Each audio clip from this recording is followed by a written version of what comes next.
for coming to this evening's lecture. Tonight's lecture is part of the Institute on National Affairs for 2001. It is in cooperation with the theme year this year at the university, celebrating the College of Family and Consumer Sciences. We also want to thank the Greenleaf School for Journalism and Communication for their support of tonight's program. It is my pleasure to introduce tonight's speaker, Professor Stephen G. Bloom of the University of Iowa. Mr. Bloom has been an award-winning journalist for more than 20 years. He is a 1973 graduate of the University of California at Berkeley with a bachelor's degree in English. Prior to joining the University of Iowa faculty in 1993 as an associate professor of journalism, Mr. Bloom was a staff writer at the Sacramento Bee, San Jose Mercury News, Los Angeles Times, and Dallas Morning News. He was a Brazilian correspondent for the Field News Service and national news editor at the Latin American Daily Post.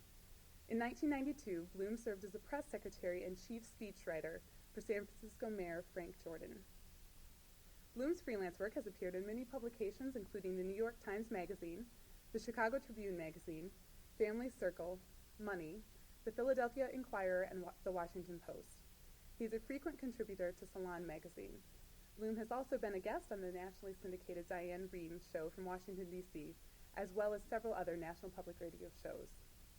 He is currently at work on his next book, A Practical Examination of Contemporary Values, Faith, and Religion.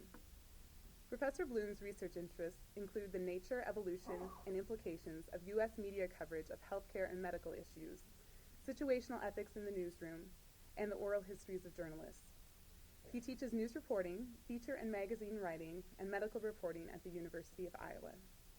Stephen Bloom's book, Postville, A Clash of Cultures in Heartland America, was published by Harcourt Brace in late 2000. The nonfiction book focuses on a rural town in northeast Iowa when 200 ultra-Orthodox Hasidic Jews settle there, buy the local slaughterhouse, and become the community's power brokers. A selection of the Book of the Month Club and Quality Paperback Books Club, Postville ranked as the #1 nonfiction book of the fall season by MSNBC. The book has also been nominated for a Pulitzer Prize in nonfiction. Please join me in welcoming tonight's guest, Professor Stephen G. Bloom.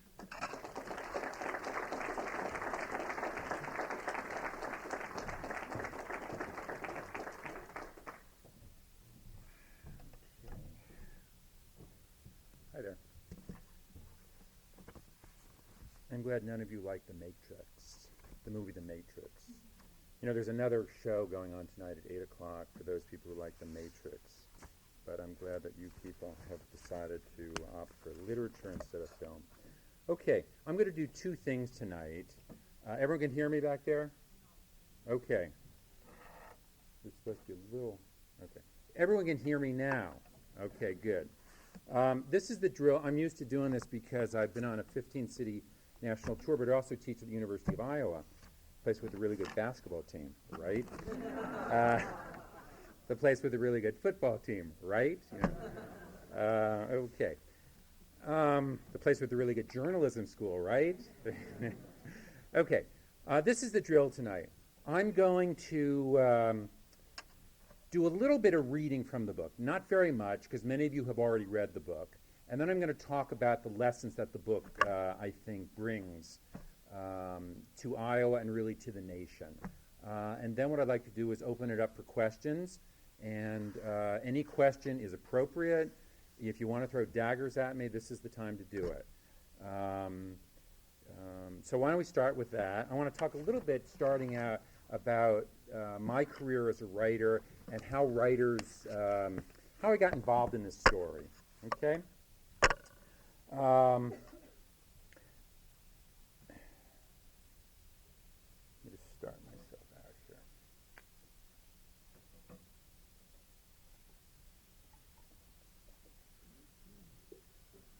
Okay. All right. Writers make sense out of the world around them. One of the things I've learned, especially while writing this book, is how different parts of the United States are. Diversity is something that I'm especially aware of since I spend a couple of months each year in South Florida. It's a really weird kind of thing. My wife and I have a little house in Miami Beach, and we go there every summer. Now, does that make sense to go to Miami in the summer and to stay here in the winter? But that's what we do. All right, these two places, Miami and Iowa, are about as different as any two places can get. In Iowa, a yellow light means stop. In Miami, a yellow light means vroom. In fact, when I gave this talk in Miami and I said the same thing, a lady raised her hand and said, actually, in Miami, a yellow light means this car and 5 other cars behind you can go through. In Miami, no matter how nice a smile you give to another driver, they simply won't let you get in on the freeway. No way. Yield no ground seems to be the watchwords babies are taught when they learn to walk. But in Iowa, drivers gladly motion you to enter onto their lanes. I saw that today when I came up from Des Moines and I took Highway 35. In Iowa, drivers are glad to let you get into their lane. They make a motion as though they're about to slap the butt of a newborn. It's like this. Come on in. It's okay. Come on in. Get right in there. It's okay. I sometimes think I'm in a third world country in Miami. The cars in Miami are amazing. Car alarms galore, and you all know, at least in Iowa City I know, that if you ever hear a car alarm, you know that car is from Chicago. I don't know what it's like here. You're close to the big city, Des Moines, but the size of the cars in Miami are amazing. SUVs, they're German-built cars. Mercedes, BMW, so expensive, so big, so tall. You practically need a ladder to climb up to the floorboard. But in rural Iowa, while there are profound differences between the rich and the poor, there doesn't seem to be that enormous gulf between people. And certainly if you are rich in Iowa, then you do your darn best to hide it. No use flaunting. That's just poor manners. And why make anyone else feel bad? In Iowa, there is a middle class, and pretty much everyone strives to be in it for better or for worse. Other differences. In Iowa, they eat supper. Mind you, and you all know this, supper is very different from dinner. They eat tater tots casseroles. Crock pots are still in. Little Smokies are still in. I love that L-I-T-L. Little Smokies are still in. In Miami, everyone knows what the Yiddish word shtick means. But if I were ever to use the word shtick in front of my classes at the University of Iowa, my students would think I was talking about a piece of wood. Didn't get such a laugh with that, but I can talk to you about it later. I also want to mention something about cologne, or fragrances, as they're called in Miami. It can positively stink when you get 3 or 4 men in a room together in Miami. People really are into aftershave and exotic colognes down there. But about the only thing any man might think of using in rural Iowa might be Old Spice. And for those who have a hankering for that smell afterwards, it's right in here, okay? Put it up there. No samples, but if you want to, if you just want to go back to yesteryear, or today, here it is. Okay. Okay, now down to business. I want to take you on a tour of this remarkable town I wrote about, Postville, Iowa. For the geographically challenged, and that's any non-Iowan out there, Postville is about 25 miles west of the Mississippi River. There's a triangle in the northeastern part of Iowa that's between Wisconsin to the east and Minnesota to the north. Forget what little geography you failed to master in high school and picture this. Now at Iowa, I might ask my students to close their eyes, but I don't think I'll ask you to do that here. But picture this, rolling hills, green, really, really green fields, robin's egg blue skies, a full luminous moon, and colors, especially in autumn, the colors of leaves, the autumn, the fall. They call it that for a reason. People might say New England in autumn is a riot of colors, but I'll put my money on northeastern Iowa any day. And it's not just the colors, it's the smell. You can smell the grass, you can smell the hay, and you can smell the pig manure. That's part of the life that springs from the rich Iowa soil. So you have my picture of my Iowa. Space, lots and lots of space, and light, a kind of magical bluish light in the evening. In the morning, that light is clear and golden. The air gets crisp around this time of year, particularly around this time of year. Fresh, that's the word I like to use to describe Iowa, fresh. The people are fresh. No, not in the Miami way, but clean, hard-working, something new and renewed every day when they get up. They welcome you with a nod, even if you are a stranger, especially if you're a stranger, since everyone knows everyone else in a town like Postville. So let me start by describing Postville and taking you into the world that consumed me and enlightened me and ultimately changed me. I found out about Postville one day while munching on a bagel. Makes sense, right? And I was reading a Makeshift magazine article about the Hasidim in Postville.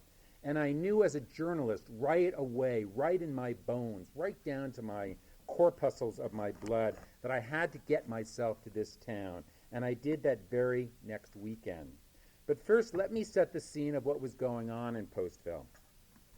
In 1987, a Brooklyn, New York butcher by the name of Aaron Rabashkin bought an old, defunct slaughterhouse, installed his two sons as managers, brought in 125 Jews, and started killing the rich corn-fed Iowa beef. At first, the locals were delighted with the prospect of these newcomers reinvigorating the local economy. But there were problems. The Hasidic Jews who came belonged to a sect called Lubavitch. Many of the ultra-Orthodox Jews refused to even acknowledge the locals. The women could not shake the hands of any man who was not a relative. The Hasidim took over the old Lutheran parsonage and turned it into their shul, or synagogue. They built two mikvahs, or ceremonial bathhouses, one for men, one for women. They took over the old Postville Hospital and made it into a school for their children, where girls and boys were separated and educated in different classrooms. Everyone here knows that one of the great pleasures of living in Iowa in the summer is jumping into a cool, refreshing pool. But in Postville, the newcomers wanted nothing to do with the municipal pool, since Postville boys and girls quite naturally were allowed to swim together. And that was something the Hasidim would never allow. Well, the locals didn't quite know what to expect from their new neighbors. Coming from New York, some of the newcomers had never driven cars before, and when they got behind a wheel, they roared down Lawler Street at 80 miles an hour. One poor lady lost control of her car and drove up on the sidewalk. That was a sight none of the locals would ever forget. When one of the Hasidim was stopped for speeding, he offered to bribe Police Chief Mike Halsey. Can you imagine? The newcomers even introduced bargaining to Iowa. That was something the locals had never seen before, because it meant that the initial price offered was set artificially high, and you'd never want to make money from a neighbor since that's who you were doing business with in rural Iowa. Gradually, the locals began to lose patience with the newcomers. Was it anti-Semitism? Was it fear and mistrust of strangers? The town started talking about resurrecting an old issue, annexation. That is, redrawing the city limits so that the slaughterhouse would be within the city, not outside. This way, the city would be able to control what went on inside the slaughterhouse, and the city would be able to levy taxes on the slaughterhouse. Well, immediately, the Hasidic Jews cried anti-Semitism. The Hasidim drew a line in the Iowa soil, and that line was annexation. Collectively, they said that if this annexation plan ever succeeded, they would close down the slaughterhouse and take the goose that had laid Postville's golden eggs. And with them, the Hasidim would take the 350 jobs they had created in the slaughterhouse. This now sets the scene of the Postville that I was about to enter in the spring of 1995. I want to start with some of the people, because that's the heart and soul of Postville, as it is with any town. I'll start with Stanley Schrader. I like Stanley a lot. He's in his early 70s, and for the last 30 years has been writing a book on the history of the world. That's a pretty large undertaking, but Stanley has made it even harder. He's written 6 books. He's got 2,500 pages written so far. It's the history of the world as seen from the perspective of Postville, Iowa. All right, let me introduce you to Stanley. Anyone know Stanley Schrader here? Great, okay.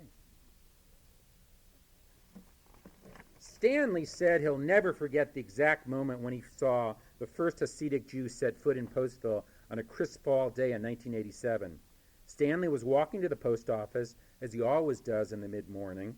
On this particular day, heading straight towards him on Lawler Street was a solitary man whose like Stanley had never encountered before.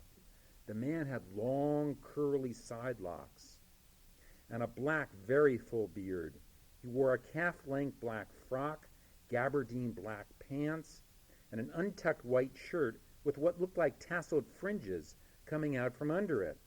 The man walked funny, hunched over, Stanley recalled.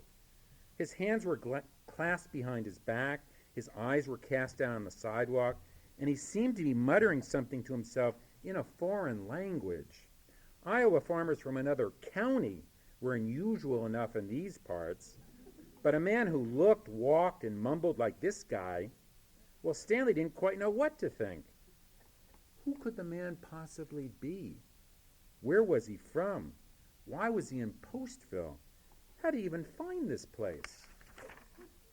Despite everything foreign about this foreigner, what struck Stanley most that day was what the man was wearing atop his head.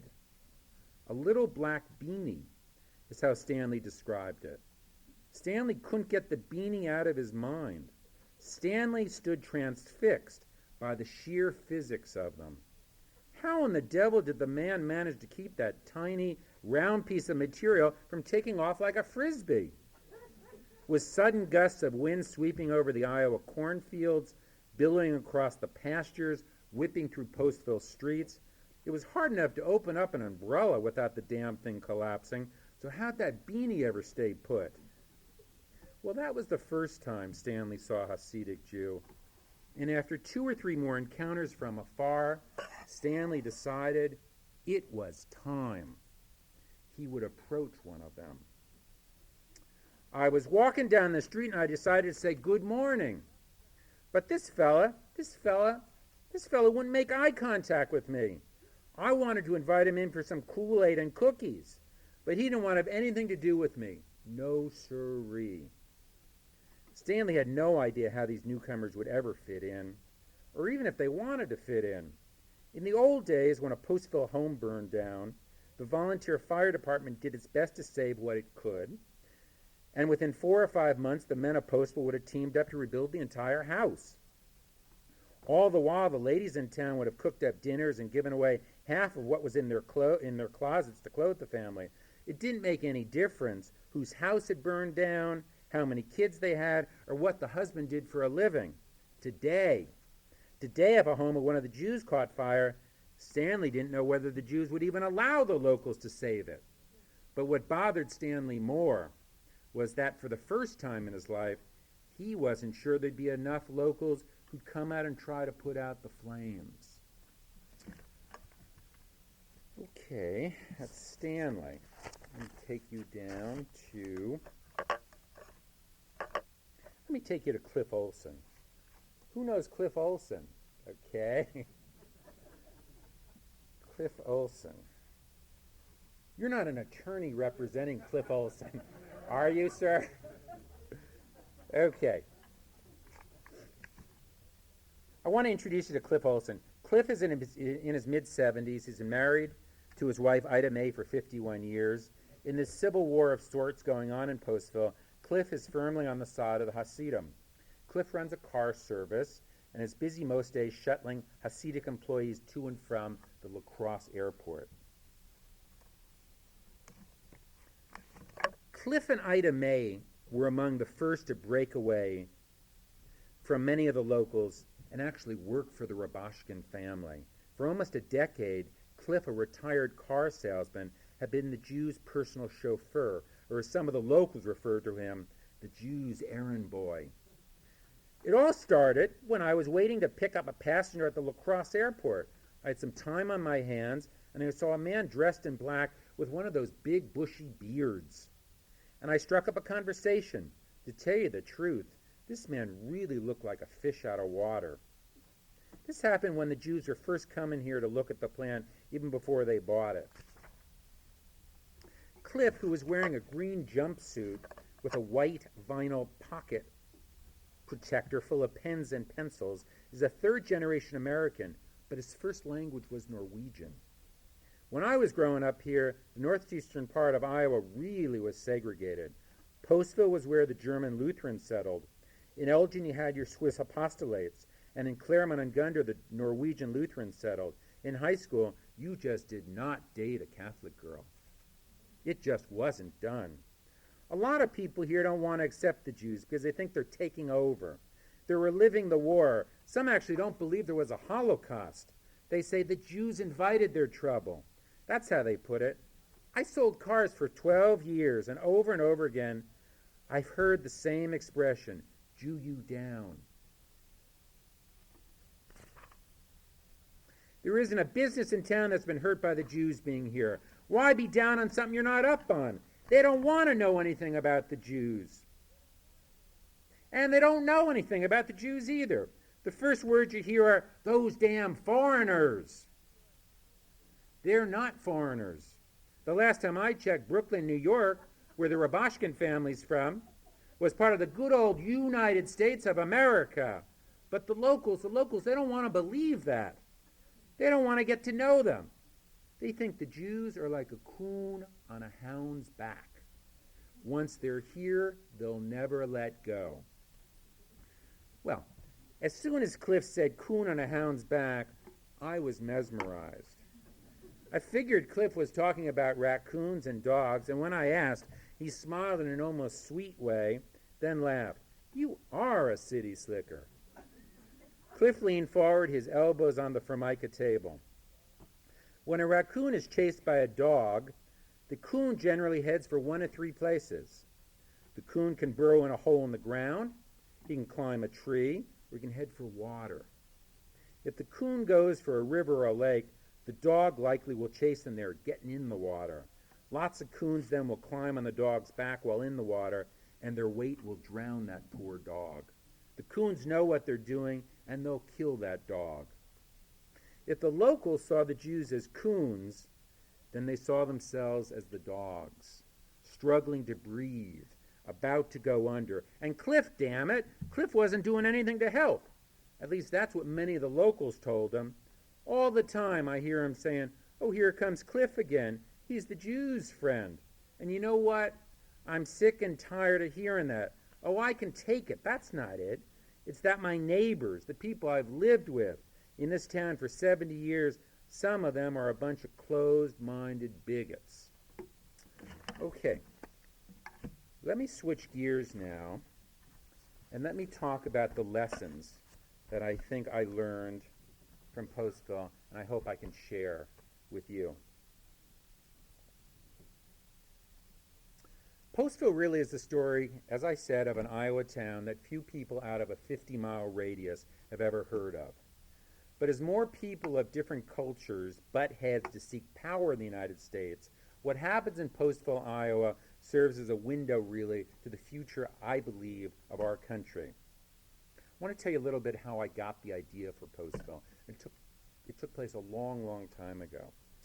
The genesis took place almost 2 decades ago when I was a reporter for the Los Angeles Times, and I poked my head into a small county courtroom.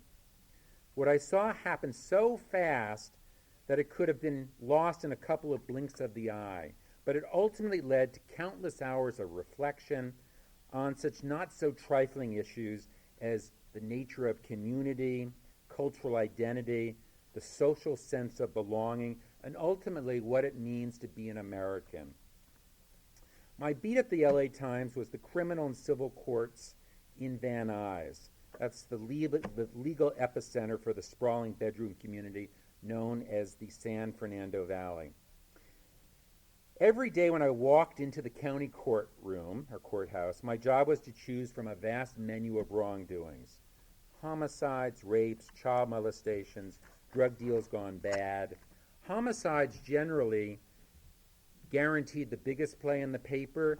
Even a patrician paper like the Times loved a spectacular murder, especially when it involved money, love, hate, or drugs. And I figured this out. Most homicides involve 3 out of those 4 things. I remember stories of a teenager who whacked his mother to death with a baseball bat, an elderly real estate agent who loved the color purple. She even drove a purple Buick, I remember. She was bludgeoned to death by her 22-year-old lover. One of the most memorable stories I did was about a Hollywood studio grip who police said stabbed his wife in front of the couple's 3-year-old daughter. Because the girl was too young to testify, the DA's case fell apart and the grip went free. As he left jail, I asked him what his immediate plans were. You know, I'm a young reporter.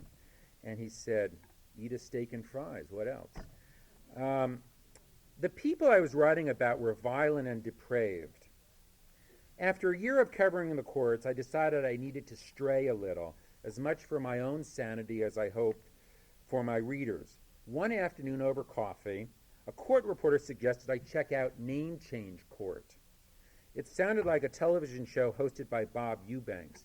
People under 40 don't know who Bob Eubanks is, but Bob Eubanks is the guy who used to host the Newlywed Game. So I checked out Name Change Court. The Great Seal of California hung on the wall behind the judge. The court clerk and bailiff sat in their appointed locations. But Name Change Court was fundamentally different from any other courtroom I'd ever been in. Unlike other venues of the law, there were winners and losers. Name Change Court just had winners. There was no conflict resolution, no wheeling and dealing in hallways between attorneys. Everyone left Name Change Court happy. I remember one petitioner, Debbie Jones, who left after 10 minutes with a new name and persona. She went from Debbie Jones to Sybil Fabriona Del Vecchio. And I interviewed her just like that guy on the People's Court interviews, complainants after the judgment. And Miss New Del Vecchio said, people think I'm really important with this name. As soon as I give the maitre d' my name, I always get a seat. When I was Debbie Jones, I could wait for hours. Another petitioner I met was a guy named William Wilson Bobo. And he explained to me that when he married his Colombian wife, she told him Bobo was slang for idiot in Colombia. So she got tired of being married to Mr. Idiot, said Bobo, who left the court that day as Bo Wilson Williams. Other petitioners included a woman who went from Sabrina to Sydney. She hated the 1954 Audrey Hepburn film called Sabrina. There was a graphic artist who went from Amy Goldberg to Amy Color. There was a guy, Robert Earl Lee, who became Roberto Eduardo Leon to be eligible for affirmative action programs. And I swear this is true. There was a guy, Winfred Eugene Holly, who simply turned himself into Santa Claus. So I enjoyed my sojourns from the murder trials into Name Change Court. I figured it was as American as it got. If you didn't like your name, you could change it. One day in Name Change Court, I noticed a husband and wife, both Vietnamese. They were sitting in the front row. They had expectant, deeply serious looks on their faces. What were they doing in Name Change Court? I asked myself. On either side, their 4 children sat nervously. Their father, Nguyen Nhuc Hoang Hong, was dressed in a white shirt, black pants, and a skinny gray tie. His wife sat ramrod straight, wearing a flowered patterned dress that looked freshly pressed. The children, in their Sunday best, stared straight ahead, mesmerized. What were they doing in Name Change Court? When Nguyen's name was called, he rose stiffly. The judge read several paragraphs of legalese that sounded as foreign to me as they surely sounded to Nguyen and his wife. Then the judge slammed his oak gavel. The sound, like a thunderous clap, resonated through the court. Within seconds, Nguyen Nhuc Hoang Hong had become Harry Wilson. Wilson, Wilson, Wilson! Nguyen's 4 children shouted in unison, jumping up and down, hardly able to contain their excitement. Great scene. I have remembered that for 20 years. The new Mrs. Wilson kissed her husband. She pulled out from her purse a handkerchief and dabbed tears from Nguyen's, or at least actually Harry's, eyes first, then from her own. Despite the children's euphoria, the couple remained seated on the court bench, hugging each other in a long, long embrace. The scene is something I have never forgotten. I've actually got goosebumps now, even telling you about it. Like a religious ceremony, it was a moment of shedding past identities and adopting new ones. Until the newly invented Wilson family had received their American name, their lives here had not yet been officially ordained. The Nguyens had not fully become a part of this new land of promise and opportunity. Receiving the name Wilson, as American a name as it gets, was essential in establishing the Nguyen family as proud new Americans. With a couple of permutations, the Nguyen story has been repeated for more than 200 years. Whenever they arrived in America, immigrants to these lands embraced their new status of Americans.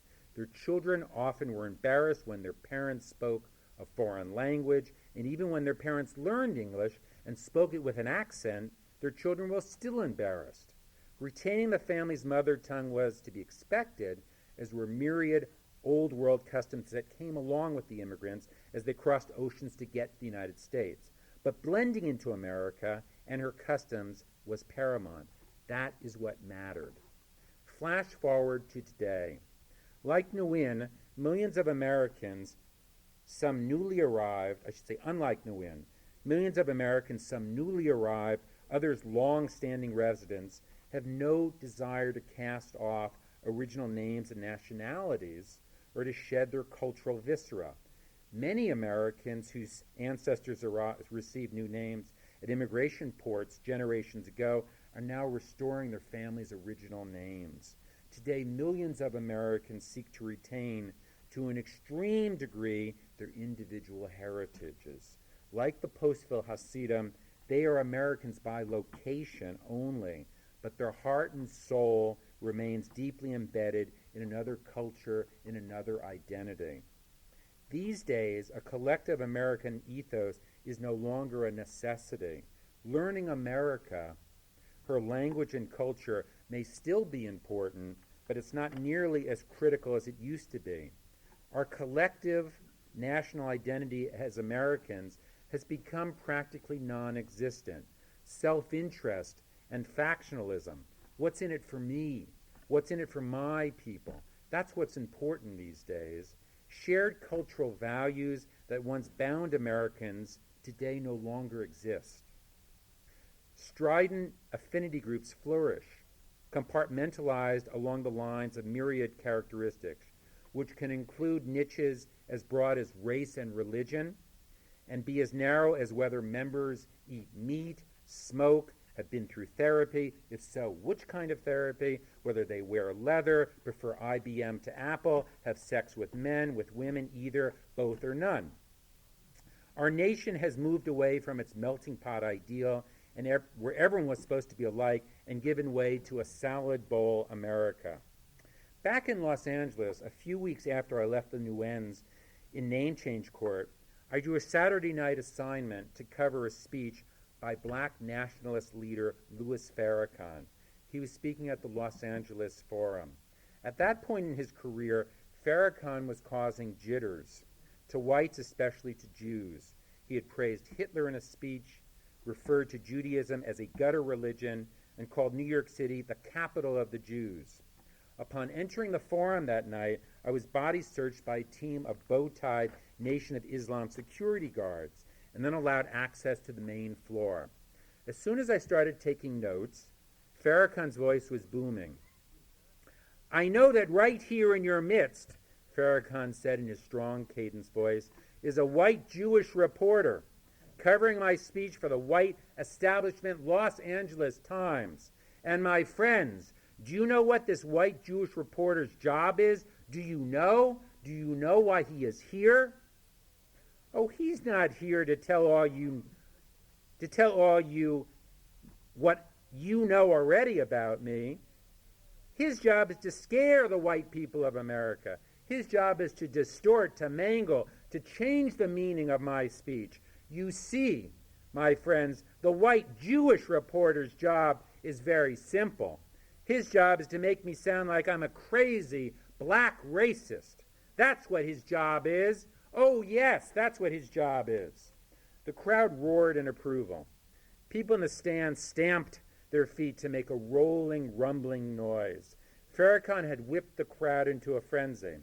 As I looked around, the crowd was not militant African Americans or gospel churchgoers. Instead, most people appeared to be upper middle class, professional blacks. Outside in the parking lot, next to the dozens and dozens of charter buses, there were probably as many BMWs and Mercedes as there would be for a Lakers game. Farrakhan spoke fast, his speech rambled, he seemed to invent words, at least to me, a white Jewish reporter who grew up in the suburbs. He did not speak in sound bites. I did my best that night to report accurately what Farrakhan said, which I'm sure reflected my own biases. 6 years later, Farrakhan spoke at another Los Angeles rally, and this time the newspaper assigned a young black reporter by the name of Darrell Dawsey to cover the speech. Just as I had done, Dawsey wrote the story on deadline, and with his article in the newspaper's computer hold queue, a white editor scanned the piece before sending it to the copy desk. Dawsey's editor then inserted the standard journalistic wiggle word, controversial, in front of the second reference to Farrakhan's name, as though the controversial Farrakhan said. Well, this caused Dawsey to hit the ceiling. No way was Dawsey going to allow a white editor to sanitize his copy about Farrakhan, placing it within the comfort zone of white readers. Where I come from, Dawsey said, Farrakhan isn't controversial, Ronald Reagan is. And you don't insert the controversial Reagan every time you mention Reagan. Well, Dawsey was right. To many blacks, Farrakhan's message wasn't and isn't controversial. Farrakhan speaks of black separatism, a thriving black culture, black business enterprises, blacks educating blacks. This is not shocking stuff any longer. Farrakhan's once radical message has become mainstream.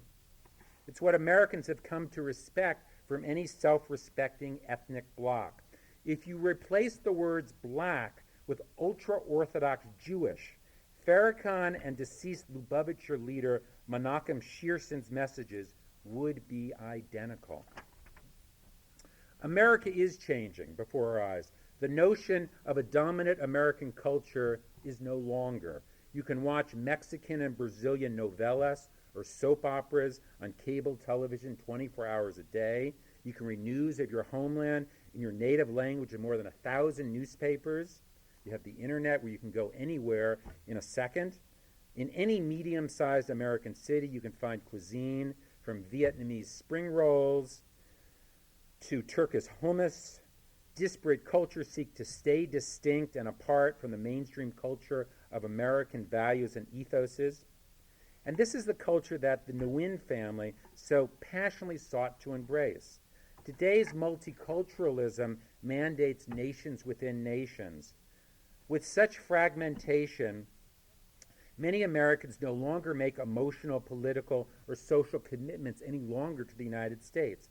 Their loyalty is to their own people, to maintain an identity for themselves and their own communities of shared, vested values. This is what happened in Postville. Although most of the Postville Jews are Americans, they owe their loyalty not to the United States, but to each other and to their religious sect. The Hasidim aren't the only ones discovering the rural middle of America. Thousands of other pioneers are converging on the heartland, taking the place of the old who are dying and the young, a lot of you guys, who are leaving. Some newcomers have already reached the middle class before they arrive from crowded coastal cities. Others are well-heeled urban emigres. Owning a Land Rover, tending an urban vegetable garden isn't enough for these Martha Stewarties who in the heartland can own 40 acres and maybe not a mule, but a startup software company. Some newcomers opt to integrate with their heartland neighbors. Others, like the Postville Hasidim, want nothing to do with the locals for fear of contamination, assimilation, and control. As the Postville Jews know, this vast region offers the promise of less government and less public intrusion. Once here, these pioneers become power brokers, buying up everything at dirt cheap prices. They can run their own show with no one looking over their shoulder. That's one of the reasons why the Postville Hasidim were so incensed when the locals moved to try to reign in the autonomy of the kosher slaughterhouse. As the events in Postville unfold, a series of skirmishes escalate into a full-blown civil war where between the locals and the ultra-Orthodox Jews. But the conflict, and this is important, the conflict in Postville isn't set on an isolated battlefield. The amazing stories that led to the final showdown in Postville really, I think, are parables for social change going throughout the nation and are metaphors for the future of the American collective experience. What happens in Postville really carries profound political, social, economic implications that really portend the redefinition and reshaping of America. Postville really does take us to the heart of today's multicultural America, and it really does allow us to see how different cultures attempt to contend with each other. Such maneuvering is a fundamental survivor skill for all Americans in the next generation and really becomes the issue of importance in defining America in the 21st century. I'm going to stop there, and I'd like to open it up to questions. How are we doing time-wise? 40 minutes. Okay, maybe what I'll do is, because I have 5 more minutes before I open this up to questions, maybe what I'll do is I'll read one more excerpt from the book for those who haven't read the book. And, hey, does this gentleman know Doc Wolf? All right, anyone know Doc Wolf here? Was anyone delivered into the world by Doc Wolf? Okay. Good. Okay. Doc Wolf is an interesting character because he represents the past of multiculturalism. And he's the hero of the Postville book. The hero of this book is not me by a long shot. Unfortunately, the hero died before I started writing the book, but nonetheless, Doc Wolf, a country physician, northeastern Iowa, from 1931 to 1996, in my mind, really is a hero of mythical proportion. Doc and his wife, Rose, were Jews who settled in Elgin, a tiny town 6 miles down the road from Postville. They settled there 74 years ago. Doc never hid his religion, but he never went out of his way to proclaim it. Doc epitomized something that many Jews believe, which in Hebrew is called tikkun olam, which translates to something like healing the world or repairing the world. But the entire world, not just the world that belongs to one faith, one religion, one race. Here's Doc Wolf.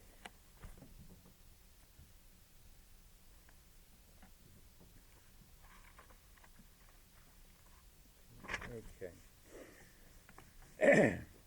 To almost anyone within a 50-mile radius, Henry Wolf was simply known as Doc Wolf.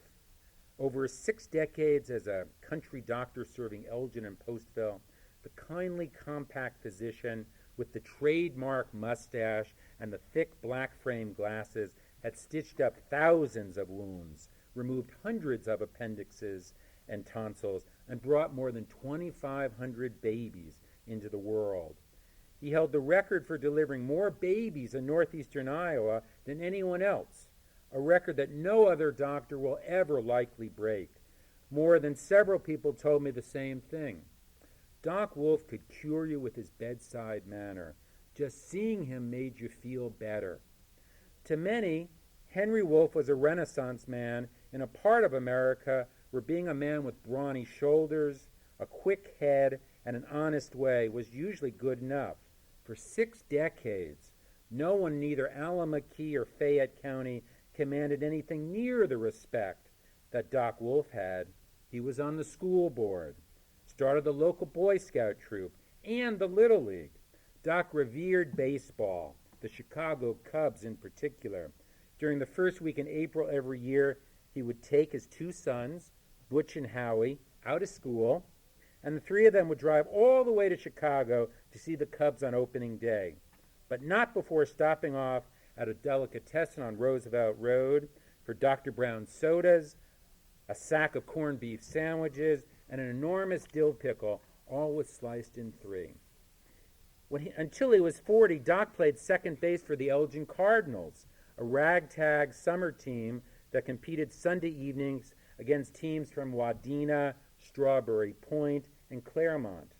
Weighing 150 pounds and standing 5 feet 7 inches, Doc was a solid 300 hitter, known for his ability to punch singles and doubles into short center field.